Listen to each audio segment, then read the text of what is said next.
Oh, would you stop it? You amuse yourself, and that's It's important. going to get longer every time. Every boys. time, right? Longer and annoying. I was just going to let it go again and just see how long it went. That's the problem. I will not, and he knows it. So the 100th episode of the podcast will just be the theme song loop. All right, so I might be down with that. Actually, that's that. I mean, what are we at? Like 26 or 27 or something? I believe so. Yeah, been doing this. We officially have somewhat of a library now. Right, we do. We've been doing we it have a year. back catalog. As we started this, or not quite a year, I don't think. Yeah, it'll be a year next month. Yeah, that's weird. We should have been famous by now, right? I mean, we should be like... I don't know why we haven't just blown up. Right? I mean, Joe Rogue who? I don't know. Exactly. I mean, what is he doing that we're not? That's what I'm wondering. You know, well, besides investing millions that he already fucking had and in marketing and whatnot, not much of anything really. And being famous prior to that. He didn't market the podcast at all. It was just off of clout. It was weird. Well, right. I mean, if you know a bunch of celebrities, if we could get a bunch of celebrities on here, people would listen. But Doug's a celebrity. Well, in his own mind, maybe, but no, he's a celebrity in my mind too. Yeah, not a celebrity. We could probably find the occasional homeless guy or, felon or something to come on. Hey, you want to be on a podcast? So there were people that talked about it, and some just sort of like faded. Some of them I just don't want to talk to. We've thought about guests. We've talked about having guests a few times. Doug wanted to pay a stripper to come on the podcast. So because who doesn't want to know what the pandemic has been like for a fucking stripper? I mean, you don't want to know, Adam? Really? No, I don't want to know. You're just that guy. Man, fuck you. Sex work is legitimate. Right? It is. There's a lot of things that are legitimate that I don't want to hear someone talk about for an hour.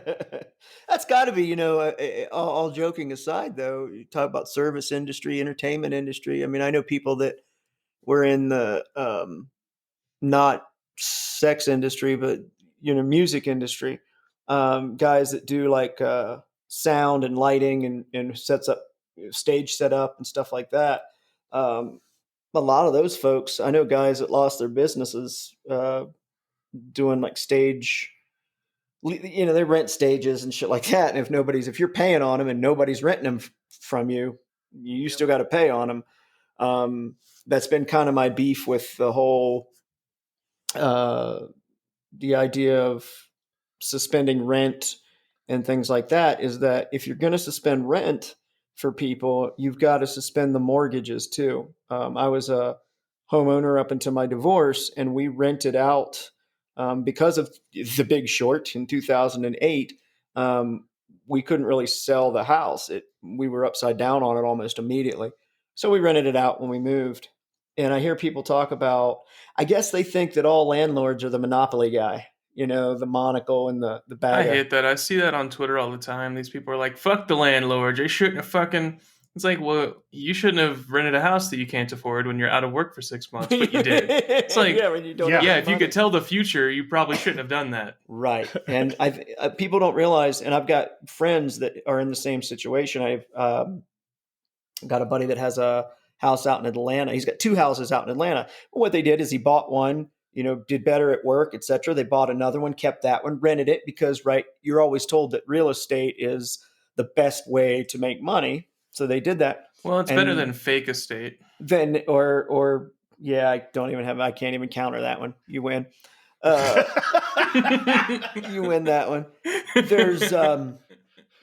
There's this belief in that, right? And I know that I was making I think we made like $100 a month after we paid our mortgage and the company that was supposed to be doing the leasing stuff for us. Yeah, they were garbage. I wound up doing everything myself, but Yeah, so $100. Yeah, I'm rich, man. I'm busting out You're balling, dude. Lamborghinis, You're balling out. purple Fuck Lamborghinis and you, shit. dude. Fuck you, you That's billionaire. We don't care. You're part of the fucking problem, Dan, with your $100 a I month. bet. I bet you called Robinhood yesterday and told them to halt trading, and they said yes, sir. I did. I mean, when you're a baller like I am, you know, Yeah, you just call them up. losing your house in a divorce that you used to make $100 a month off of. I mean, fuck you. Get on my level. Don't even talk to me until you're fucking where I'm at. All right. I'm sorry. I'm sorry, sir. I'm happy to be on the podcast with you. We're happy to have you. Yeah, good old fucking Robin Hood. Fuck those people. They for those of you that aren't familiar, I think everybody, because it's all over social media, the GameStop, the fact that they're freezing GameStop stocks and what's going on with that. This is fascinating as fuck, right? And I mentioned the big short in 2008, where it was real estate and they fucked a lot of homeowners. And you had Occupy Wall Street for a little bit. It did absolutely nothing. Be curious to see what happens with this. But yeah, a lot of billionaires are losing a lot of money right now because of a bunch of fucking goobs on Reddit gathering together. And that's the thing, you know, the internet, like the internet's got a lot of dark places. It's got a lot of things you can bitch and moan about, but its ability to bring people together from all over the goddamn world is pretty amazing. And that's what we're seeing right now. You're seeing a coordinated effort. They're calling it a short squeeze, and they are fucking over hedge funds. And I love it. I fucking love it. I don't know if you saw that guy on the interview. I can't think of who it was, what his name is. I'd never heard of him until this interview. And this is a way to attack the wealthy. Oh, yeah, kind of. Yeah, get fucking shit on. Pretty much. I'm sorry that you haven't paid taxes for 20 years. Right. On get billions. Fucking shit on. On billions. What a Or dick. for those of you who may not necessarily know what's going on, when you get an institution that shorts a stock, what they've done is they legally borrow somebody's stock like a loan. It's almost exactly like a loan. They borrow that stock and immediately sell it. And then they hold on to that money, and that loan or that short has a term just like a loan. So at the end of that loan, you buy that same number of shares back. So if the stock price goes down, you pocket the difference. So what the internet is really good about figuring out cheats, hacks, video games, Loopholes. Loopholes. All sorts of shit. Like I said yesterday, words matter. Loopholes. Yep. So what they figured out is, you know, with any corporation that has stock out there in the wild, there are a certain amount of available shares. You've got some that are locked up by whoever actually owns the company, wants to maintain controlling interest, or groups. Those aren't traditionally put out on the market. What they figured out was that more than 100% of the available shares were shorted, meaning that these large financial institutions were just waiting to turn around and buy the stock at a later date. So what this group of investors started doing is just buying up the available stock, knowing that these larger financial institutions were going to have to come to them and eventually buy it. So they shorted the fuck And out the groups, of it. when you say the groups, you mean the groups on Reddit. Yes. The Well, Wall yeah, Street potato bets. in my ass 69. Potato in my ass. Yeah. Yeah, you know, it may not be exclusively due to them, but it's kind of like being in the stadium. They're the people that started the wave. Sure. You know what I mean? Oh yeah, absolutely, sure. Yeah, as it hits social media and everything else, everybody kind of started jumping on it. After a while, you don't even have to be in that hemisphere to buy it because you just see it fucking skyrocketing. Right. And you go, huh. So all right. once they started it, it just snowballed. That's the funniest part. Right, because when you're exerting that buying pressure, you're driving the price of the stock up. And then, since these large financial corporations are contracted to turn around and buy that stock, then they in turn drive that price up even more. You're talking about GameStop when they were, because here's a funny, somebody I was reading on Reddit and somebody had a fun conspiracy theory about when I signed up for Robinhood at whatever point it was, they give you a free stock, one free stock, right? It's just a little goofy, hey, here's some stock. They gave me GameStop, right? And the guy's like, what an even better way to dissipate this shit out and keep selling it off. And at the time, I think it was like $1.90, which I thought was still overvalued because it's fucking, GameStop hasn't been viable in my mind ever since PlayStation Network and shit like that, right? Because most consoles now have hard drives and you just download the games to them, and that's going to continue to be pervasive, right? So I thought that was funny. I sold off all my GameStop. I didn't own any when all this started, or I may have had a couple of I may have had a couple of shares. So $1.90, right? And when this shit would have got shorted, you would have been around $2. The shit the last time I looked was at $290. Yeah, right? When all of this stuff started, it was in that $20 neighborhood. It was a little less, yeah. Yeah, and they were thinking, hey, this thing's going to turn around and go back to $2, and we can turn around and make $18 a share. Uh-huh. And it has skyrocketed. And so Robinhood, which is a fairly popular app service, it's a brokerage that anybody can sign up with and trade, right? And that was always my problems in the past. I had, I read and researched and knew of stocks that I thought might go up, but I didn't have the kind of money that you needed to even get into stocks 10 years ago, 15 years ago, right? Same with, like with Bitcoin. I was interested in Bitcoin, but didn't even know how to fucking buy it. So apps like Robinhood pop up, right? And they make it to where anybody can invest. And I said, yeah, I want to try this, a couple $100. Most of the time. What's that? Anyone can invest most of the time. Well, yeah, most of the time, right? So Robinhood winds up the other day, I open up Robinhood and there's all these notifications telling me that I can no longer buy, they call it closeout position, I think, or close position, meaning I can only sell certain stocks like GameStop, BlackBerry, Nokia, AMC, American Airlines, Sundial. These were all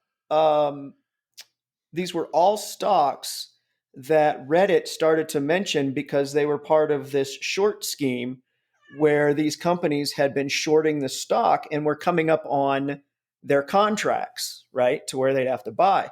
So Robinhood stops your ability to buy any of it. All right. They are owned and operated by Citadel, a company called Citadel.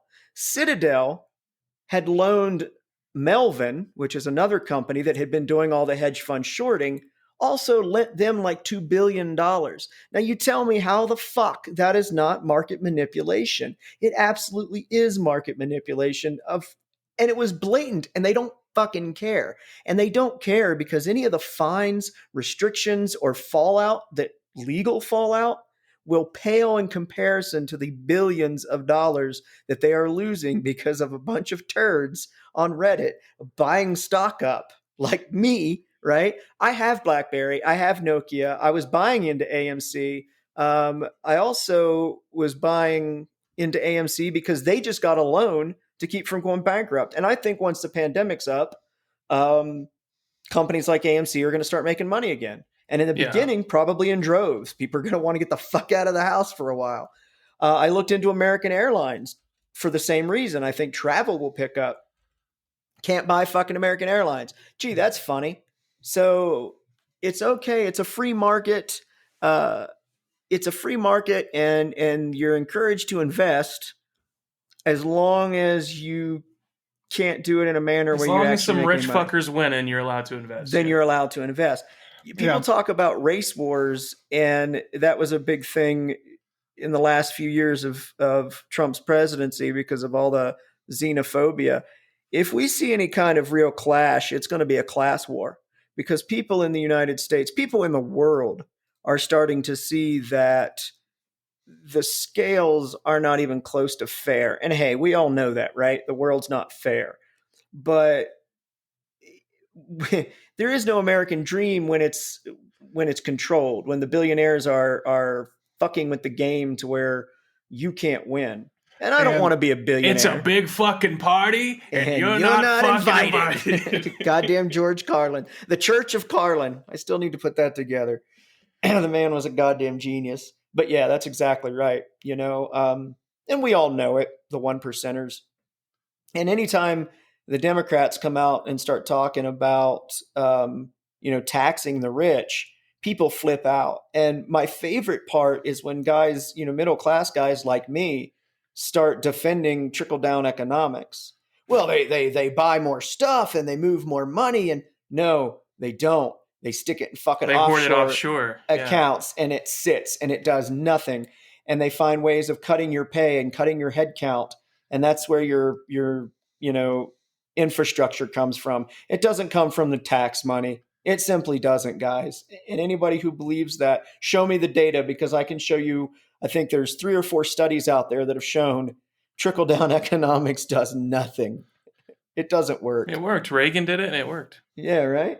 That's why we're where we're at. They reframed the argument. Oh Jesus, it's been several years ago, as opposed to calling them, the 1%, the upper class, the what have you.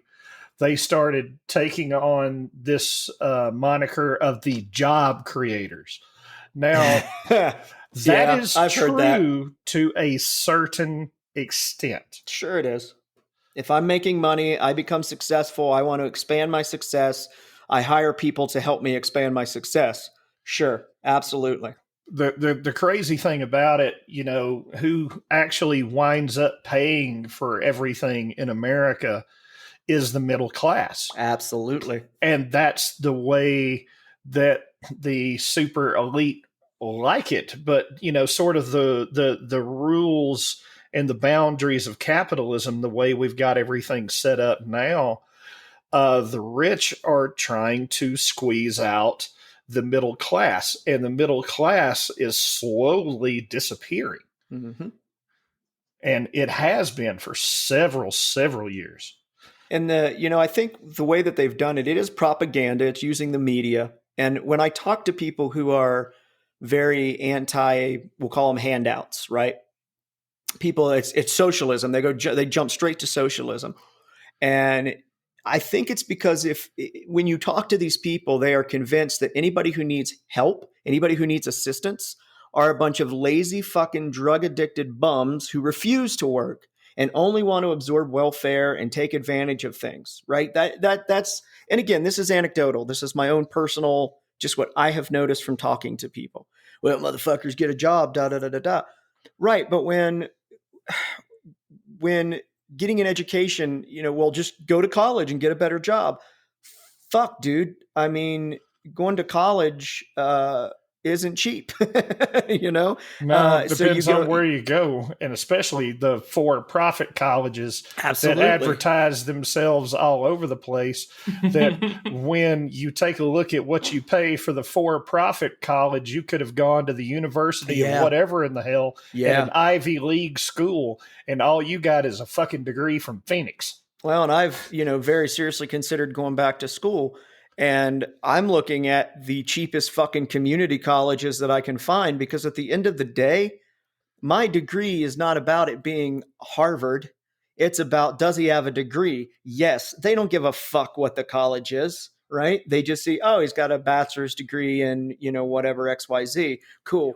It's just another box to check when a resume or when a job posting calls for it. That's the only reason I'm even considering it, right? But I'm looking at the cheapest community college I can find. And look, I'm funny about minimum wages and cost and stuff like that because I do believe that there's supply and demand. And if you want to pay, uh, you want to pay a guy who works at McDonald's $25 an hour, it somewhat devalues college degrees and things like that, right? But at the same time, and I saw this tweet that had been fairly pervasive flying around saying, well, if I pay somebody $15 a minimum wage, then it's like $32,000 a year, and a teacher only makes $36,000. And they said, so your argument isn't that the teacher should make more; it's that this guy should make less. So there is an no argument. One's fighting for everyone to make more. Everyone's just fighting for minimum wage to go up. Right, and that's the problem. They're not like everyone should make more. They're like minimum wage should go up because, and if that's all we're gonna do, then I'm gonna go work at fucking Burger King. Right, and that's my point. The supply and demand just isn't there. I can find anybody with a 6th or 7th grade education to go work at fast food, and before you start, booing and hissing me, I've worked fast food. Okay, I know what it takes to run the line to drop fucking fries. I'm sorry, eat shit. It doesn't take much. Okay. It's a job, and I commend you for having a job. See, that's my thing is when motherfuckers do tell me I ain't going to work at fucking McDonald's. I ain't fucking doing for $7.50 an hour. That irritates me because I have a lot of respect for a motherfucker who will walk into a McDonald's and will drop fries going, okay, this is not what I want to do for the rest of my life, but I'm going to do it right now.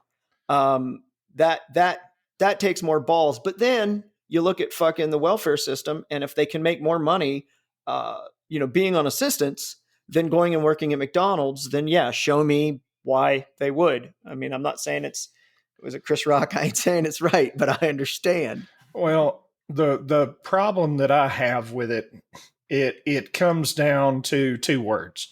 It's corporate welfare. And people will say, huh? What are you talking about? Huh? What are you talking about, Doug?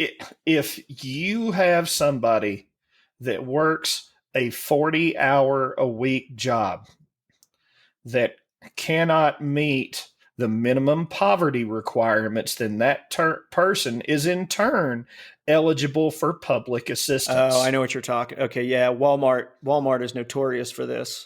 So you're paying people not even enough, and what the public is having to do is subsidize your workforce. I inherently disagree with that. Yeah, Walmart is notorious for that. They either pay just enough, or they cut your hours to where you're only making enough money, a certain amount of money, and then you have to go get on welfare because, like Doug said, you're working, and you can't really do two jobs because of the hours, but then you have to go get on welfare because you can't pay your rent. Now, I'm not saying at all that somebody that works at McDonald's should make enough money to have a private plane to fly to their own private island.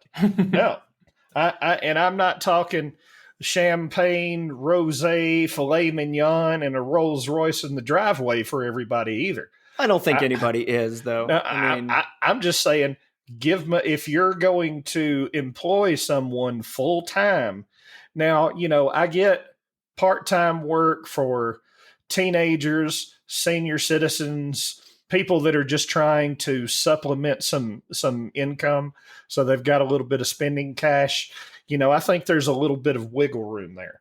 But I think, if you require a full-time workforce and you hire people full-time, that you should pay them a living wage. Well, then all they're going to do then is just work everybody part-time. You work everybody part-time and just keep more people on. That's what capitalism does.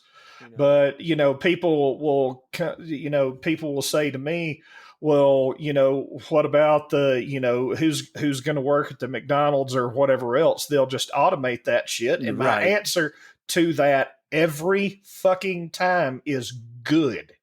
Yeah.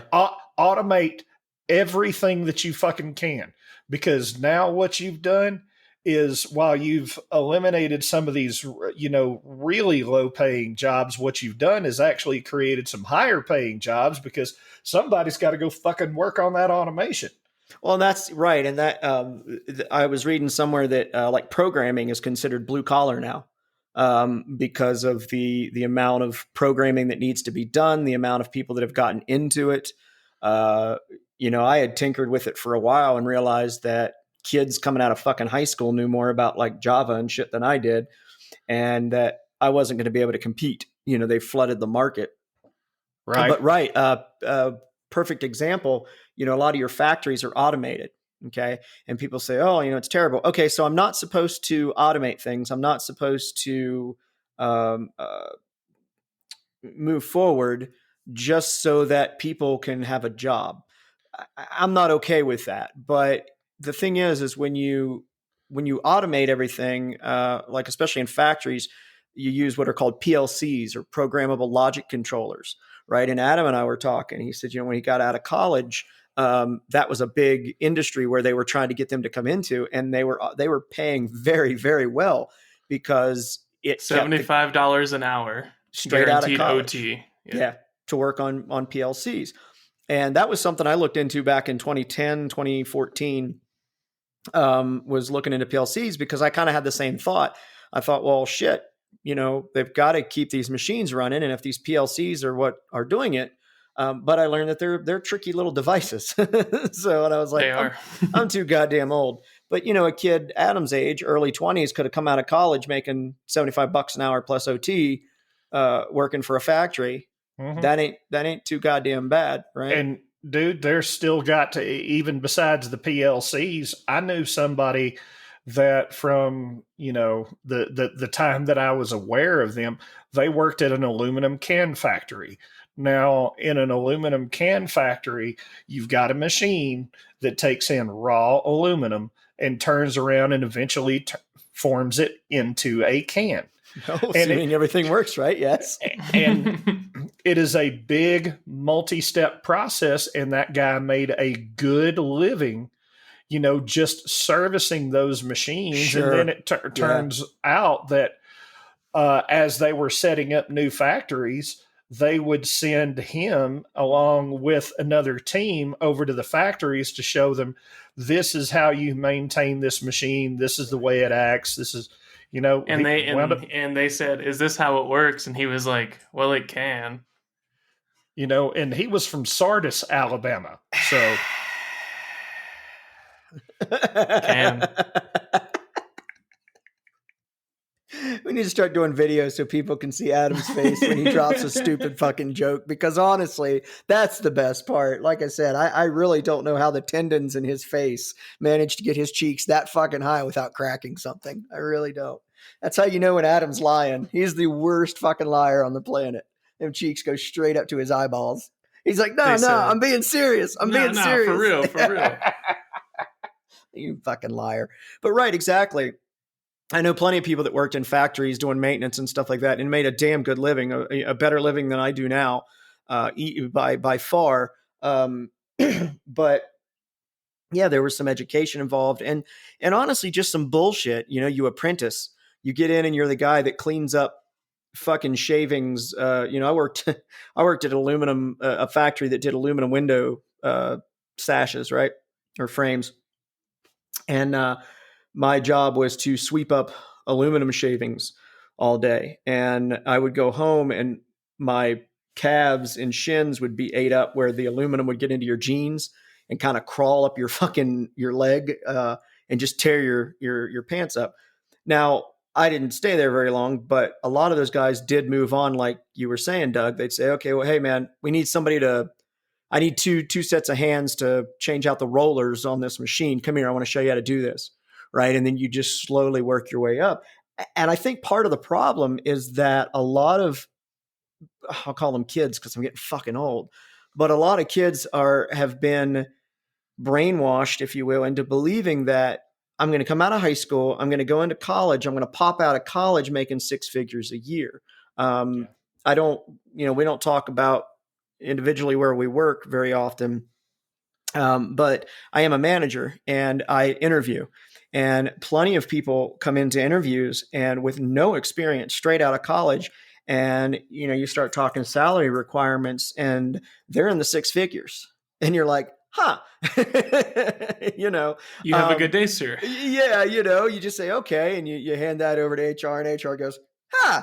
But it's what they've been taught to believe is that they're going to roll out. The only way you can convince someone to let go of that much fucking money is to convince them that they're going to make a shitload of money afterwards. Right. Hmm. You have to bring that level of value. And with no experience, it's hard to bring that level of value. It really is. Unless you have something that you're firing up for the first time that's kind of a new Sure. thing that just rolled out, and then you need people that specialize in that one thing. Then that's kind of a different ball game. But those opportunities are very few and far in between. They are, and I think that there's a certain amount of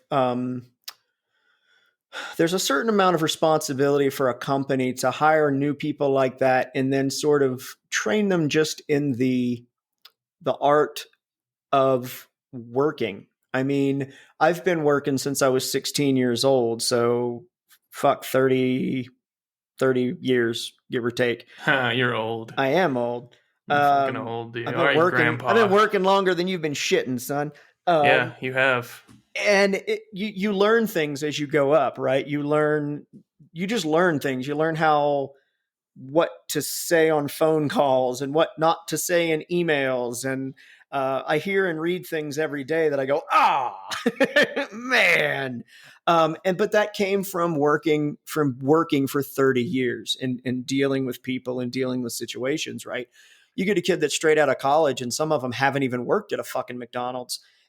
They just don't know. They have absolutely no idea how a job works. It's kind of funny, to me. And anybody, out there, the secrets that I've learned is show up every day. Yeah. Yeah. And then if your boss tells you to do something, unless you have a valid reason to say, no, that's a bad idea because, it's illegal.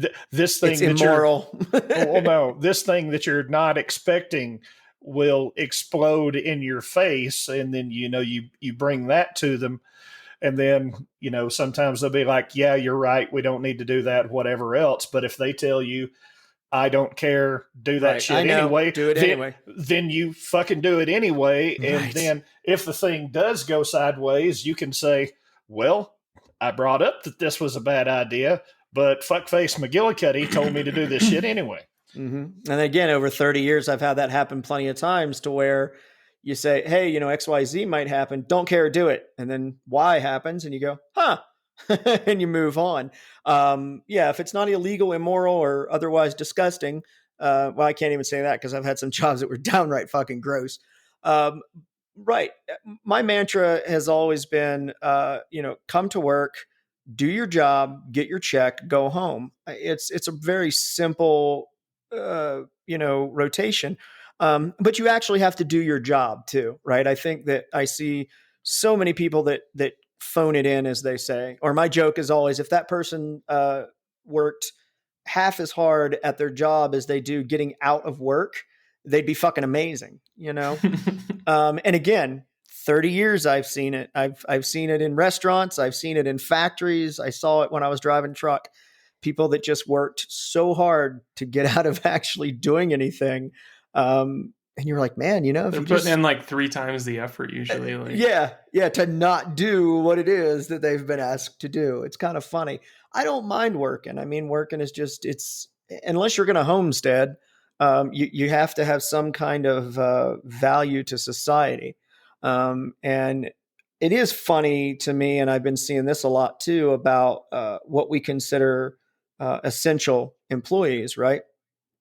And it's the ones we don't pay anything. And it is, right? Yep. It really is. It's the, from trash collection to restaurants. I can't imagine being a server. I waited tables for years. I joke that people are like, man, Dan, you can cook. And I was like, well, I was a musician. And they're like, the fuck does that mean? I was like, you think I ain't worked in some kitchens? You think I didn't do fast food? I was a musician. Of course I did. I waited tables, and it changed a lot just with the proliferation of debit cards, right? Because when I was waiting tables, I made cash. And I'm not going to elaborate any further on that. You can extrapolate from my comment where I'm going with this. And then IRS auditors that are listening, Dan reported all of his taxes. Absolutely every one of them. Go back 20 years. You'll never find anything. And then, so the proliferation of debit cards come, and I have seen a stark reduction in the quality of the care that you receive when you go to a restaurant. I really have. And it didn't click until a few years ago. Even my ex, when she and I were together, we'd talk about, man, you go to a restaurant nowadays and these people just don't give a fuck. And it clicked with me that it's the change in pay, honestly, right? So now you already had that kick in the teeth, and now you've got where nobody's going out to dine for almost 2 years. Being a server, which by the way is hard fucking work. I still consider it one of the hardest jobs I ever did, mostly because you're putting up with people's shit all fucking day. The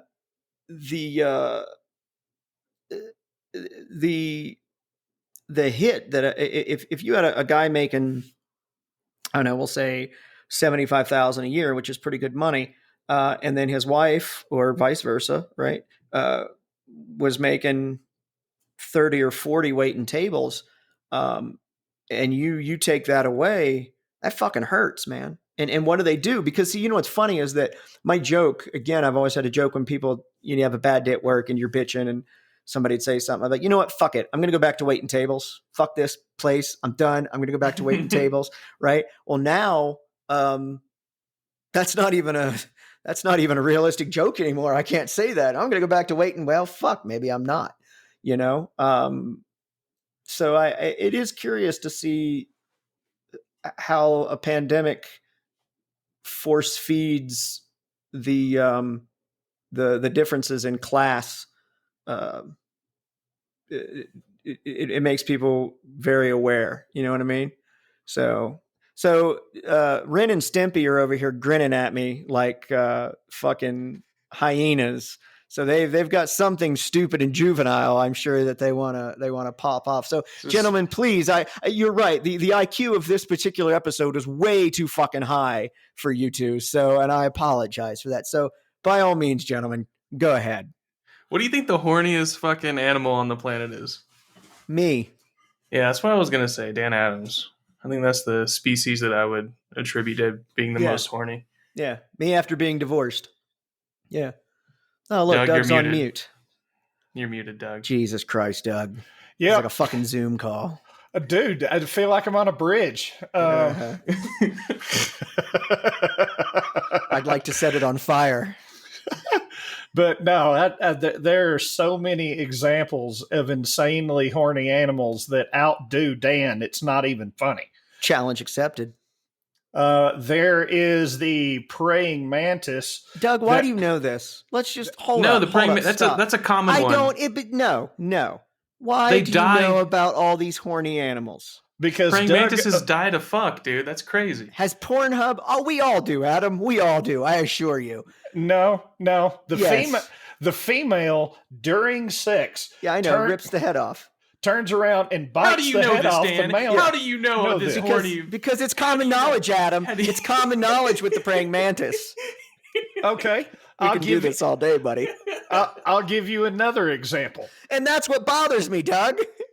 The Australian brown marsupial mouse. I'm no longer with you on this one, Doug. Right? See, mantis, you were like, well, fuck, Dan, that's common knowledge. And he's like, the wombat of the eastern Eucratian. The Australian brown marsupial mouse. See? Will turn around and how many adjectives does it take to fucking describe how horny this thing is? It often fucks for 24 hours straight to the point where it dies from dehydration during It's on the some act. Molly. That motherfucker's on some Molly. He's rolling. Molly Mouse. Yeah, we'll call that the Molly Mouse. And Opposed to then Mickey Mouse, which is when the mouse roofies another mouse. Yes. and then you've got the I'm tired. and then you've got the common firefly, which is so horny its ass lights up. It's so horny, Fox canceled it in its second season.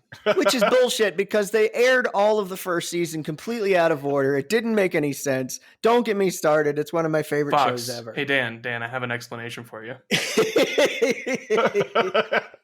Yes. Fox. Yes. Good show, Zach. We'll start a show and then we'll just cancel it because fuck you. We like giving our viewers blue balls. We're Fox. Vote red. Thanks. Yeah, good point. This goddamn Firefly, this is a liberal. This fucking show's liberal. Fucking, we got women on this show. We're going to cancel the fuck out of this one. Minority women at that. God damn it. No, cancel that. Cancel that shit.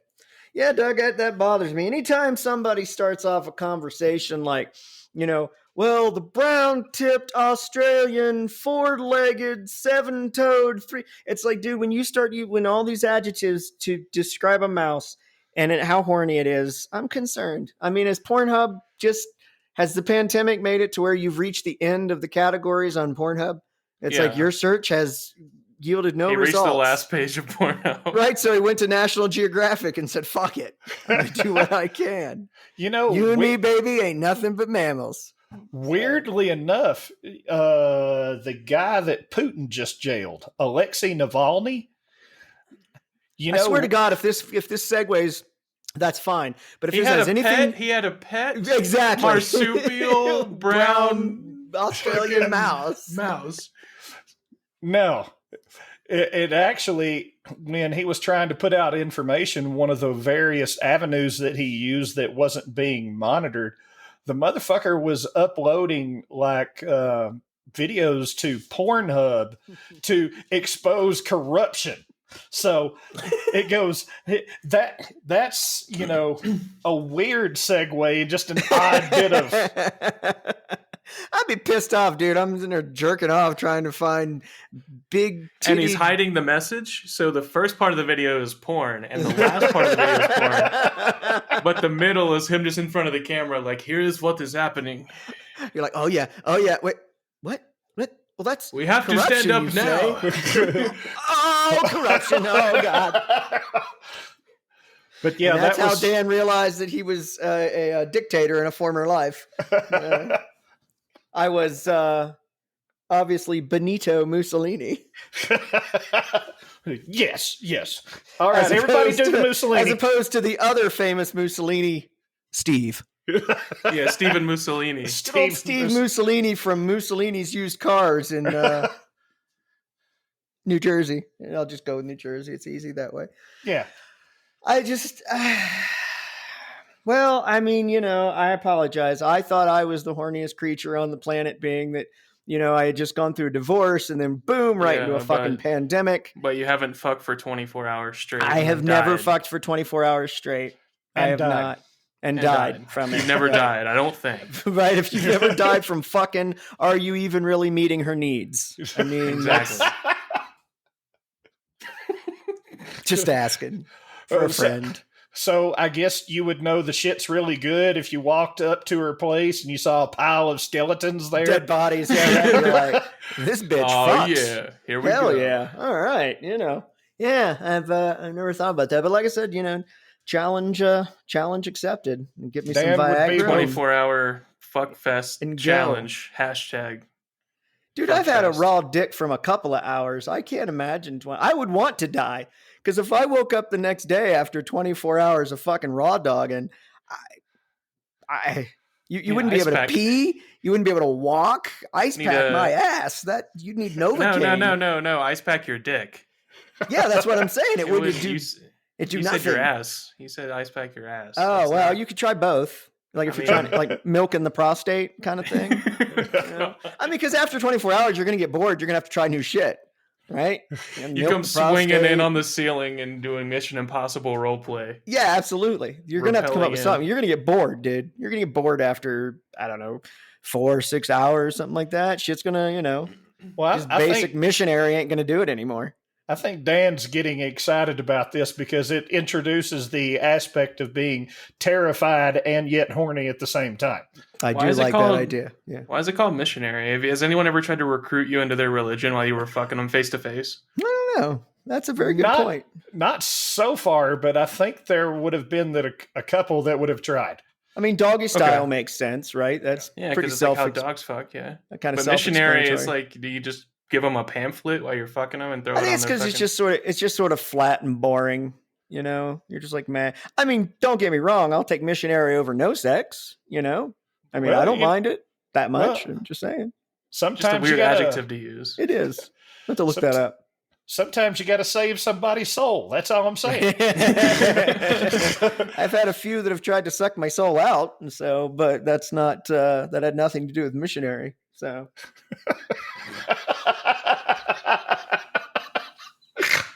she was a keeper. I'm just saying. We did it. We've officially derailed. We've derailed the fucking podcast so far. There's no bringing it back. There's no rails here. That would indicate that we have a plan or a fucking idea. All right. In my personal opinion, I think the angriest animal on the planet, and I know people throw out. Also me. Yeah, that's it. Right.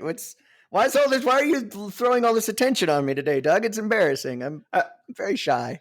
I think the angriest animal on the planet, besides Dan Adams, is the llama. Fuck a llama. You know how I feel about llamas, Doug. Yeah, I know exactly. Fuck llamas. Fuck you for mentioning llamas. Llamas are cool. What's wrong with a llama? So a llama, well, I won't get into all the science here because I know Tina wouldn't eat the food, but what's wrong with llamas? Yeah, well, see, with llamas, they're unique in that they're an herbivore, but they've got some canine teeth right up in the front, and they're referred to as fighting teeth. And the reason why they're called fighting teeth is because when you've got males that get in a battle over the ability to mate with females, what the llamas will do is eventually they'll wind up chasing each other, and the one that's behind has got an advantage because his goal is to bite the fucking testicles off of the other male. So I have been mad in my life. I've been truly mad. I've been mad enough to where I wanted to kill another person, but the threat of being ass raped in prison was enough to cut that shit right off. But I've never been mad enough in my entire life to walk up to another dude and try to bite his testicles off. Testicle biting anger. That's nuts, man. Ha! Nuts. That one actually went over pretty good, Adam. That was good delivery. I got to give credit. You didn't have to. I was gonna say horseshoe that one. You didn't have to shoehorn that one. You didn't have to horseshoe it in. You didn't have to whore that one. The missionary position, that motherfucker right in there. We got it. We got the title, missionary. We're going to call it missionary. Missionary. I'm going to. What is it? I'm going to take a missionary position, and I'm going to be holding it for a very long time. The Ladies' Man is still one of the most underrated fucking Saturday Night Live movies ever. I keep wanting to say Robbins, and I don't think that's Tim Robbins. Is somebody totally different, but I can't think of Tony Robbins. It's definitely not Tony. It's Tony Robbins. I would not watch a movie about Tony Robbins with an afro having sex. It was Tony Robbins. But again, Pornhub and National Geographic, and it was just. He's got 2 monitors. He could do both at the same time. I've got 3. What's that tell you? Hell yeah. If you're in the missionary position, does that mean you're doing God's work? Boo.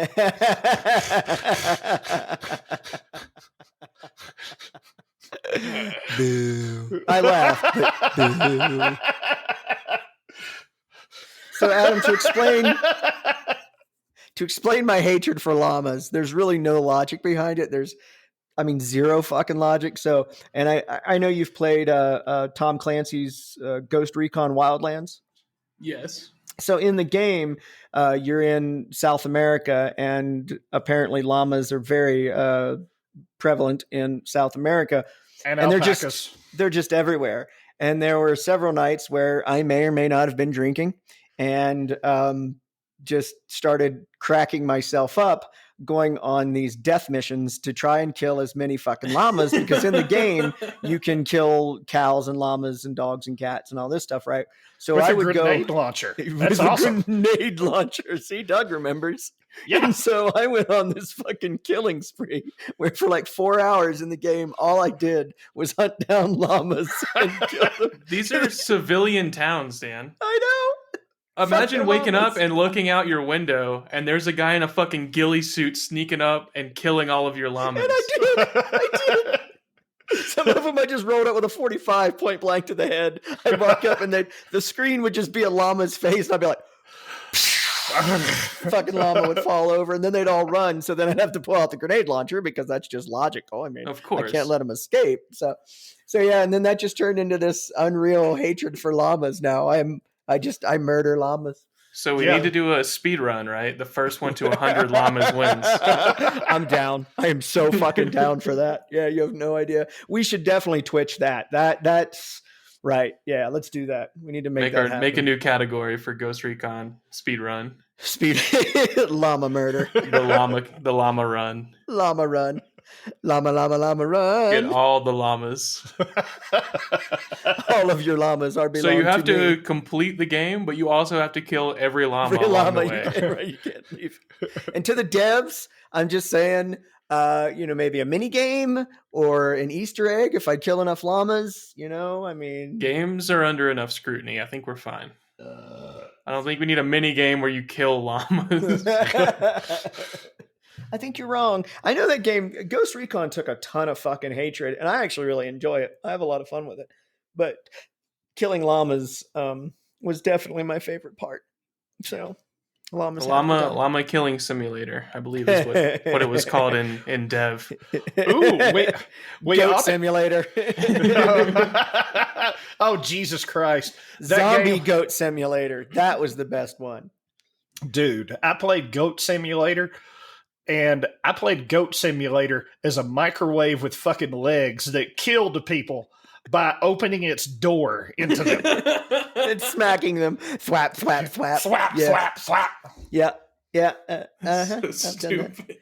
And the funny thing is it's a reminder that a game that was fun. Like, I've done that, and you're running around killing people as a microwave, cracking up, right? Because it's just ridiculous.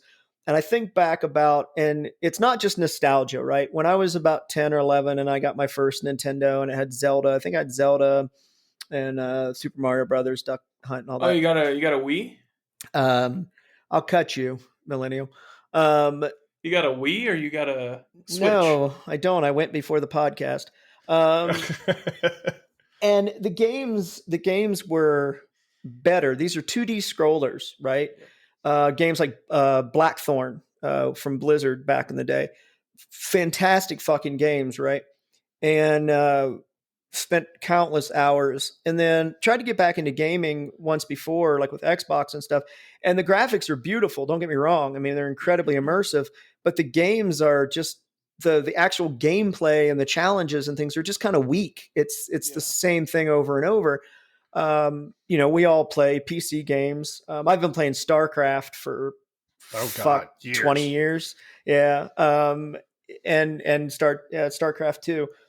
Still one of my favorite games, and I'll be an old grandpa fucking playing it. The Gears of War. Zerger coming. The Zerger coming. The Zerger coming. Oh, I pooped myself. The Gears of War franchise, and then you'll have your one-offs. Like I really like the. Speaking of homesteading, I really like the grinding games like Rust and 7 Days to Die. We were playing Phasma. Don't Starve, yeah. They were just bought by Tencent. Clyde. There we go. It was, yeah. There we go. Clay. They're going to be like, upload a photo of yourself to continue playing. Yeah. Phasmophobia we played, which actually Adam wrote a really fun rap song for Phasmophobia, and he won't release it because he's a punk ass bitch. That's just my personal don't be opinion. hating. Don't be Personal opinion. It's your personal wrong opinion. It's it's my personal opinion. It's wrong. It's wrong is what it is. It's a good song. It's a fun song, man, for the game. So there's some one-off stuff, but most of the games I play now are co-op, and it's just so that I can hang out with usually these two fucking assholes and get drunk and fucking laugh our asses off at stupid shit. But the games nowadays just don't hold my attention like they did when I was younger. But I do believe that I just think games, because graphics weren't there, gameplay had to mean something. Now it's like, well, my game sucks, but it sure is pretty. It looks really, really good. What was it? I hate it. No Man's Sky, right? That was another one. It was a gorgeous game, but I played it for the first time. I'm like, this is dumb. Doug's all excited. It'll be the world premiere. So Adam has decided that he's going to bless us with his Phasmophobia song as our outro today. For those of you that haven't played Phasmophobia, it actually is a neat game. It's a ghost hunting game that uses voice recognition. So you have to have a mic, and you walk through the house asking the ghost questions. Can you give me a sign? Just repeating its name over and over to piss it off. The more you repeat its name, they give you the ghost's name. It's sort of like procedurally generated at the beginning of the game. And if you say its name over and over and over again, you'll eventually make it mad, and it will go into hunt mode and kill you.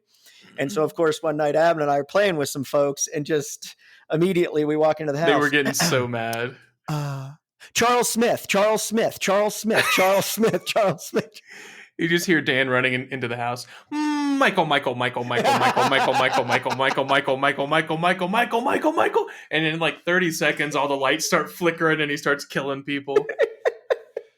Well, it's a fun game, but it got a little repetitive for me too. To defend the ghost in that, I have been a father. And I have heard dad. He dad, has been. Dad. He still dad, is, dad, but he was too. Dad. And then Doug dad, walks over dad, and flicks the dad, lights off and on. Right. Mama. Ma. Yeah. It's nothing like having to suppress a murderous rage. But yeah, I think I give them credit because it was new. It was something different. The fact that at least to me, the fact that you use the mic and you walk through and, you're asking the ghost questions, and then you're using different tools, and it'll talk to you through the radio and flicker lights if you ask it to and shit. It was a neat game. And I give the devs some fucking credit for using a little imagination and not making another goddamn first-person shooter. I loved first-person shooters when like Doom next month they're going to do a Phasmophobia Battle Royale DLC. Royale, right? It's who can say Michael fast enough and fucking attack the other team. Horde mode, I mean, Unreal Tournament, Doom. There was another one. What was the big one? Like around PlayStation 2. It was a first-person shooter. Not Unreal Tournament, but there was another one I thought. Oh God, I've never been a PlayStation owner, so I can't help you out on that one. I wasn't either. I had buddies that had one, but I remember we'd go and have these big tournaments, 2 controllers, but you'd play until somebody died, and then they'd jump in.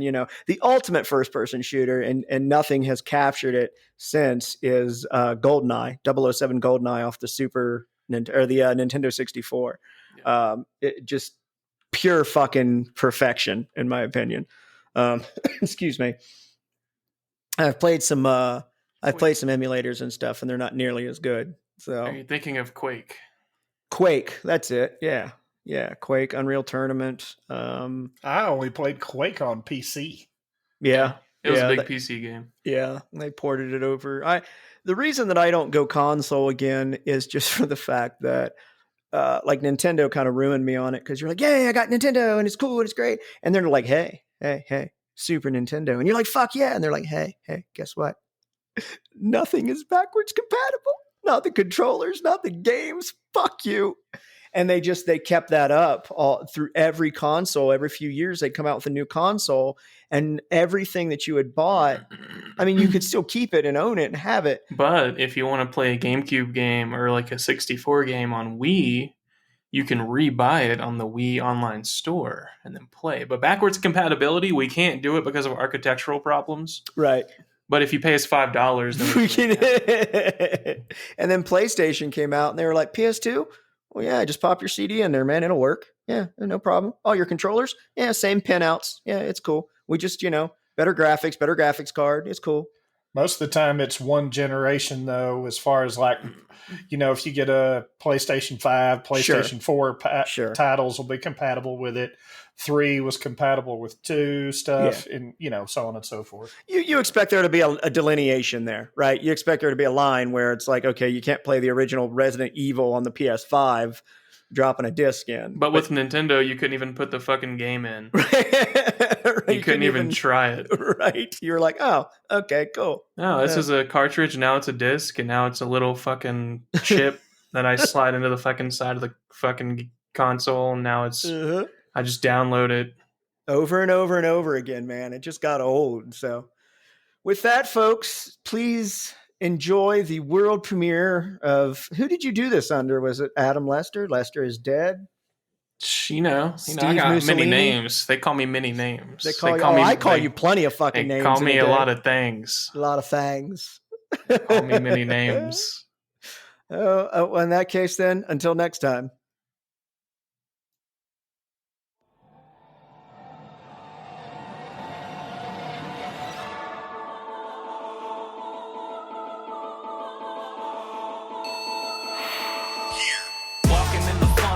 Got my fucking spirit box, trying to get this Yuri pissed, homie, no litter box. Tim breathing in this room, cold as a snowstorm. Trying to catch this bitch on camera, man, that's a ghost orb. Banging on these samples, no need for a drumstick. Might just clear the room with the motherfucking smudge stick. Laying all the salt down, trying to get some footprints. Been here 20 minutes, he ain't wrote up in this book shit. Think we got a banshee here, he don't like the crucifix. Walking past the motion sensor like a fucking lunatic. Anybody want it, they can get it. This is not luck, pulling up to the premise in the